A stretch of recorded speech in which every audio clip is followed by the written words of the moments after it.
Well, we're back with the breakfast on Plus TV Africa, and Opunabo Inko Tariah would join us this morning on Off the Press. Opunabo, compliment of the season, and thank you for joining us. Good morning, and compliment of the season. All right, then let's take a quick look at the Daily Sun newspaper. Tinubu Atiku fights dirty. That's how the Daily Sun caption said. Underneath, you have two riders. He will destroy Nigeria, APC candidate once. And on the other hand, you are not fit to rule, says a PDP candidate. So that's between, the APC candidate, Tinubu, and of course, Atiku on the other hand. No going back on Obi Middle Belt Forum, is quoted to say, former President Olusegun Obasanjo, Adebanjo, Obi extol Nwodu at 70. Again, you find retaining presidency in the north is bad, as Muslim ticket Wike is still saying. Just before we move away from the Daily Sun newspaper, PDP crisis, not war, but misunderstanding. Tambuwal tells a Tom. At Obiora's Okowa's book launch, I am Saraki Nwosu, others push for true federalism. Boko Haram, there's no forest in Sambisa. Wow. Really? That's what the presidential candidate is quoted to say, Atiku Abubakar right there. Attack on police, Enugu CP orders personnel to remain in barracks. That's the much we can take this morning. Well, let's go over to the Nation newspaper. Some interesting stories coming. On the front page of the Nation, the big one there, Wike, same faith, not reason to dump South's candidate. Same faith, not reason to dump South's candidate. I can see a little grin coming, going across. I can imagine Opunabo Inko Tariah's face this morning, hearing that. Wike, same faith, not reason to dump South's candidate. Tinubu Shetima, ticket will be fair to all. I'll reset economy for faster growth, says Tinubu. President drums up support for APC candidates. More from the paper. Ipman to get petrol direct from NNPCL. Oil giant in move to end production shortage. Nobody can split G5 allies, says Bode George. It's getting more interesting. Nobody can split G5 allies, says Bode George. Lekki Deep Sea Port promoters shop for $800 million to link rail line. Presidency defends Emefiele over alleged 89.1 trillion naira stamp duty collection. INEC begins PVC distribution today. Niger Deltans slam Atiku for sending Okowa to Jonathan. Some of the headlines on the front page of the Nation. And away from the Nation, the Daily Trust is what we're looking at. Bloodbath in Southeast. Please mobilize against IPOB terror. Bloodbath in Southeast. Please mobilize against IPOB terror. How 24 were killed in Imo, Enugu, others. Witnesses, Meiti Allah. We're in panic, Northerners in Southeast are quoted to say. And division in separatist group over sit-at-home order. Agitators digging abysmal pits for themselves. Ohaneze saying these are the riders you find.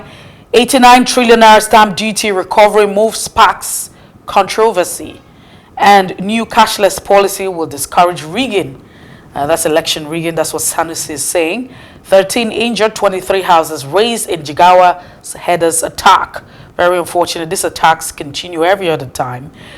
Gunmen abduct 16 wedding guests in FCT. That's the Federal Capital Territory. Ganduje's X-Men to lead NNPP governorship campaign in Kano. And again, you have another saddening story. Bandits killed 21 in Bauchi and Katsina. These are the headlines on the Daily Trust newspaper. And finally, the Punch, big one there. Withdrawal limits will cripple campaign funding, says parties. Withdrawal limits will cripple campaign funding, says parties. The writers to that, parties to write CBN for waiver, say cashless policy will choke political process, fundraising. If Buhari had no access to funding in 2014, he would never have been president, says PDP. Policy will create logistic problems, paying party agents nationwide will be difficult. ADC, ADP saying that. Another one, oil production hits 1.18 million barrels per day, highest in 7 months. NNPC raises major oil marketers from 7 to 27.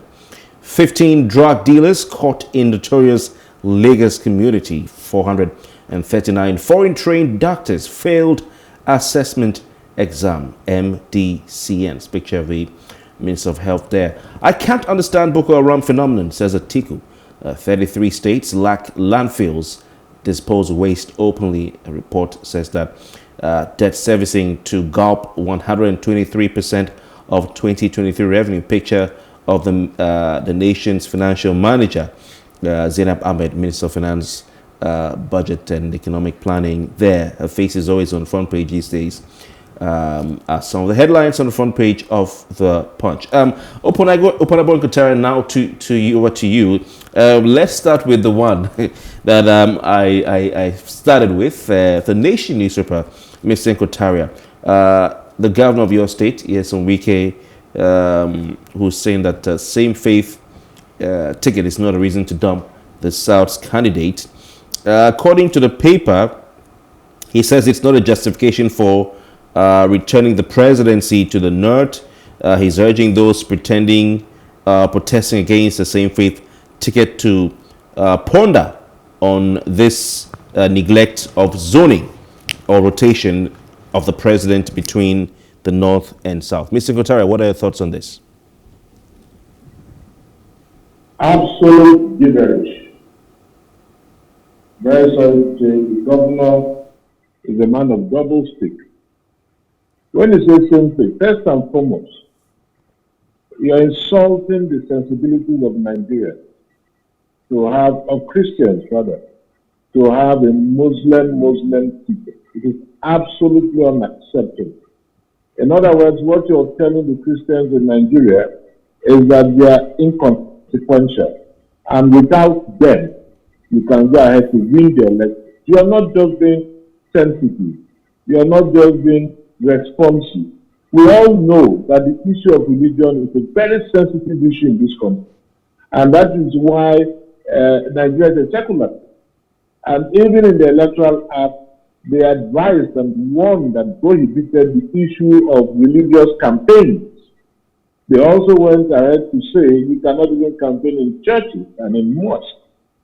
That will tell you how sensitive and how inflammable religious issues are. So for you to say, and it has always been the tradition, the only time we would have had a Muslim ticket was what's it called? The late Abiola's time. Sadly, the military also did not allow him to be sworn in as the president because he actually won. And as at that time, the issue of religion had not taken this sensitive dimension. Right now, for you as a president, or let's say a Muslim Christian state like you have in Jos, to say that you're not going to take into consideration the religious sensitivity is, to say the least, arrogant. And so it is unfortunate that Wike will come on air to tell Nigerians that the Muslim ticket is not enough to dump the fact. You see, the truth about it is that Wike is just being frustrated. That is the truth. And he will stop at nothing to truncate the emergence of Atiku Okowa as president and vice president of this country. It's like a drowning man who will stop at nothing, who will look for whatever to hold on to. And that's what Wike is doing. He will stop at nothing whatsoever to endanger the chances of Atiku and Okowa. But Nigerians are wiser. Wike is just one man. Nigerians are wiser. Even the old G5. I have always called for the expulsion of the G5 government.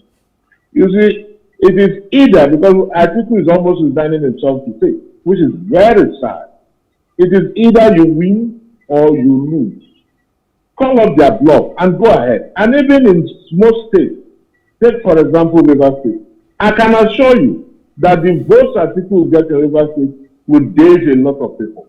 Because a lot of Rivers people are equally upset with years of Wike. One, his sudden draconian approach and policies, and two, he's being loquacious. And most times he comes up with unreasonable arguments, quite unreasonable arguments. And so even in Rivers State, he doesn't even know that what he's doing is even helping their people cause. Because one, you say Muslim ticket is not good, but you wanted to be the vice president, and my Muslim ticket doesn't matter. But you wanted to be the vice president to, what's it called, Atiku Abubakar. If Atiku Abubakar had chosen you as his vice president, will you come up with all these tantrums?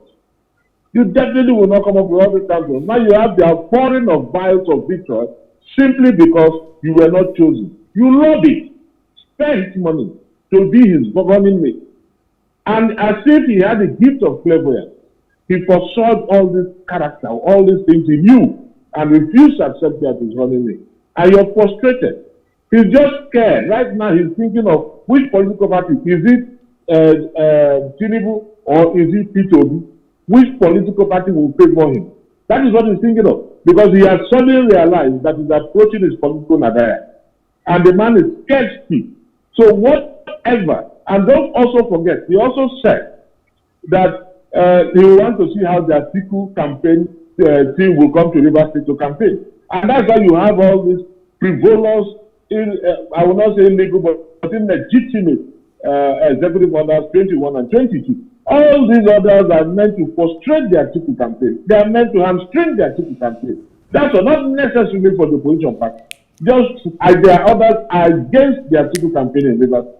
So I would say, even Khan has come up to say, that is Student Association of Nigeria has come up to say, that Nigeria should not vote for the Muslim ticket. It is not just Muslim. Even if we have a Christian ticket, I will be averse to it. So we must definitely recognize that we have two major religions in this country: the Muslim, Islam, and Christianity. And we must ensure that we don't tamper with the sensitivity of these things, because it is capable of stimulating crisis in this country. Yeah, before we move on, it's a tough balancing act. You've talked about the Muslims and the Christians in the country. In an ideal situation, these would not matter. Nigerians should be allowed to vote for you, regardless of where you come from. Let's de-emphasize religion and ethnicity, and let's focus more on competence. But I'm sure we can all agree that the situation in the country right now, the sentiments do not allow for that. But maybe we'll get there. But which should we focus more on? Because Nyerishi, like your people call him, or like his people call him, Yes Wike, has raised the point. Do we say that having a Muslim ticket is okay because the presidential candidate on that ticket is from the southern part of the country on the basis of rotational presidency between the north and the south? That's number one. Or do we say that we need to have a Christian on the ticket, even if the former president, or the current president rather, is a Muslim, and if Atiku wins, then it means we'll have another 4 or 8 years of a Muslim president in this country, which is the lesser, evil, if you want to call it, maybe to use that term. Sorry, I didn't get that question. Yeah, which is a lesser evil to you as a Christian and to you as a southern Nigerian, or Nigerian from the south, to have a southern president succeed a northern president, so we don't have 8 years of a northern president, another 8 years of another northern president with the south missing out, or to have a northern president succeed another northern president and go for 8 years, he has a Christian vice who may end up being a spare tire, as some people call it. Now, you see the fallacy in this argument. Bola Tinubu is a Muslim. What's his name? Buhari is a Muslim. Atiku, a Muslim. So the only difference is that Bola Tinubu is from the south. But if you're talking of equity, fairness, and justice, the same Wike that is now shouting equity, fairness, and justice because he was vested at the convention shouldn't have even contested in the first place. because it should have gone to the southeast and not just the south-south. Why did UK contest? If Atiku leaves today, if Buhari leaves today and Atiku eventually wins, by the special grace of God, if he wins, and he becomes the president, it does not automatically mean that Okowa will succeed him.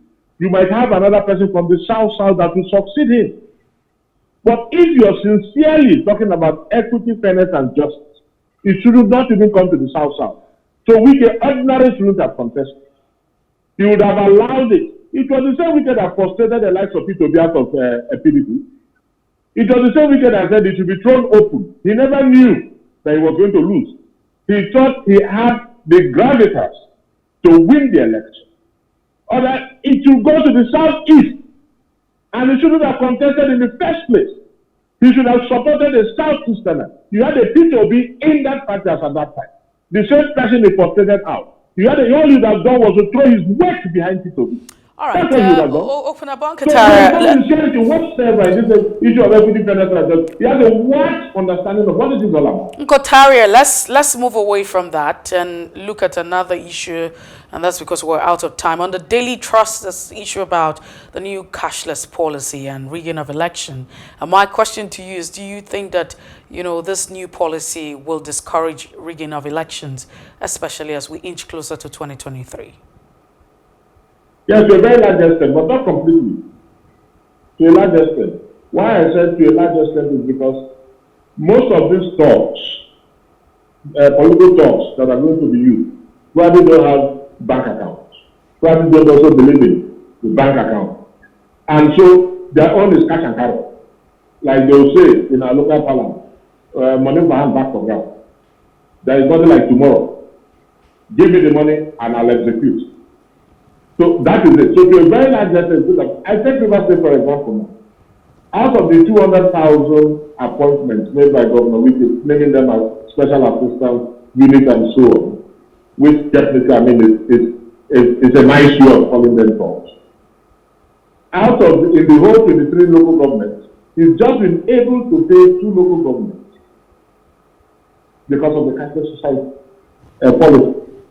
So it's definitely going to be obvious for you as a politician. You haven't been used. Inko Tariah, can you hear me? Unfortunately, we've been disconnected, but we're hoping that he comes back and we continue the conversation as regards whether or not, the cashless policy, the new policy by the Central Bank of Nigeria will discourage rigging of the election, and that's the thought he held. And if you look at the argument, that's statement is accredited to the former CBN governor, Sanusi, who said that this is the CBN is only completing what he started, in 2012, and it's a thing in the right direction. This policy has generated a lot from Nigerians. You have people who are thinking differently. I mean, we still have to grapple with the fact that, there's a limit, on the ATM. As of yesterday, I think I got a mail from the bank stating categorically, what the CBN, the Apex Bank has stated about, withdrawals. But however, there are also concession to us to if there are specific issues, if there's a case of emergency, and then maybe, just maybe, depending on the category that you fall in, be it an individual or an organization, 5 million naira. And however, it still leaves us back with the option of, the regular transaction on your, mobile device. So, but I know where this argument has been. I know that people have talks about what happens to the older folks, what happens to our grandmother. Unfortunately, my grandmother is not alive, but I know that you have a lot of grandparents, and you have a lot of, older folks, right? They're senior citizens, like I would like to say, and some of them are not, very exposed to all of this. I'm told we have Opunabo Inko Tariah back. Mr. Inko Tariah, can you hear us? Yes, clearly. So I'm really sorry. There was an incoming call. I think somebody will have to. No, not a problem at all. Just go ahead with your thoughts. Yes, please.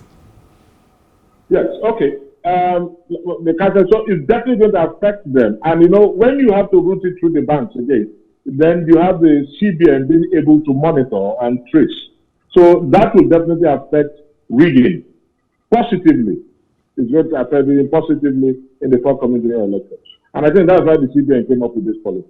So are we talking about rigging here or, vote buying? Because rigging is a different issue entirely. Vote buying is, no. They are one and the same. It's corruption. They are one and the same. How do you differentiate them? It's a matter of semantics. All right. So because the vote buying is illegal. What is rigging? Rigging is carrying out an illegal act to alter the outcome of the election. Okay, so you're a public affairs analyst, but you're also a politician, Opunabo Inko Tariah. Are you concerned about the effect this will have on a party I don't know which party you're a member of, I've always told you countless times, Kofi, I don't belong to any political. Yes, you said so. Okay, all right. So as a neutral politician and observer, are you? No, I'm not neutral. Okay, all right. As a partyless politician, are you concerned about the impact or effect this will have? Do you think that this may be a ploy, or do you see sense in what others are saying, especially PDP, that this may be a campaign or election move, on the election chess board, by the APC federal government to cripple other parties? Well, the reasonableness in that argument is contentious. I'll say that. But I think the PDP is raising that issue because it believes that probably the federal government has this secret pact with the CBN. The last time we had the issue of a bullion van moving into the premises of somebody, Tinubu precisely, because it's public knowledge, and Tinubu himself is also one of the presidential candidates. So what if there are already an arrangement and Tinubu already has the cash in his house right now as we speak? Hypothetically, what if that happens? While others are being frustrated, the man will already have the cash and will be giving the money out. You see, so these are some of the permutations, and that's why the PDP is carrying foul, because the PDP doesn't have that nexus, it doesn't have that cloud to influence such a movement. But this is an APC government, and don't forget that the CBN governor also wanted to contest. So he's a politician, an interested party that is well established. So if there is a belief that there might be this conspiracy, okay, we want a cashless society, but what we are going to do is let us move these monies to this man's house. So why this man, and give him an advantage, so why this man has the money in his house, these other ones don't have because of the cashless policy. And if that happens, it is going to be unfair, there is going to be a disadvantage of this other political party. Probably it's from that angle that the PDP is looking at. So, but let's quickly share your thoughts on another issue that's very critical. It talks about, NNPC increasing major oil marketers from 7 to 27. Does that have any implication for the availability of the product? Does that also solve, the issue of other issues surrounding, oil in the country? This is not the first time that there will be ramping up prices of petroleum products. I mean, it's a cartel. We are just planning morass of procedures to the benefit of the cartel. They are doing that so that they make more money. I mean, from 2015 to date, how many times have they increased the price of crude and petrol? Not the price now. They're talking about, major oil marketers. Numbers have increased, those stakeholders. Because recently... I see. Okay. Yes, because they have also... following the scarcity that we've experienced or we're experiencing in different parts of the country, one of the challenge that has been identified by IPMAN is that distribution is a major issue. Distribution of this product is the real deal. And so do you think that this solves the problem, or it solves the problem of availability of the product? I don't think it is going to have any great impact in solving the problem, because when I listened to, was it the Deputy National President or Chairman, I don't know what they are called, Ipman or so, on one of his sister stations, what he said was the cost of loading and the cost of delivery to the outlets. And that if you look at how much they buy this petrol and how much they sell, they are almost losing. There is no profit. So it really has nothing to do with the number, but it has to do with efficiency and pricing. That's the truth, not the number. They have to focus on efficiency, and they also have to focus on pricing. It has not, okay, take for example, right now you have 10, and increase the number to 15. And if loading, hypothetically, if loading from the depot to the outlet will cost, let's say, 200,000, I just hypothetically, and don't also forget that I did not do math in my wife, I've always said it. It's 200,000. And by the time they sell, they might take a profit of maybe 5,000, 205,000, which they consider quite ridiculous. And you have 20 of them, they will still sell at 205,000. The problem will still be there, it will still persist. And they will also complain because it has to do with pricing and it has to do with the government efficiency. Now, the only way you can solve this is by working on our refineries. They must come back to life. That's the only way, because if you think of the cost of production, cost of exportation, cost of refining over there, and cost of bringing it back. I mean, once you address all this, the marketers are going to make more money. Okay, Mr. Inko Tariah, put in less. Yeah, we have to say goodbye at this point, and you've said it all. You know, we need to fix the refineries, and all these stories, or all the hullabaloo will be a thing of the past. A thing of the past. Yes, indeed. Thank you very much for your time. I hope your mansion in Port Harcourt is safe. These days we're hearing a lot of attacks and here and there. But there is a matter of who put the trigger first.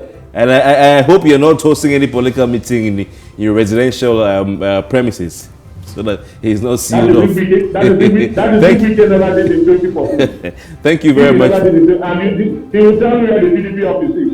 If the PDP office is in space.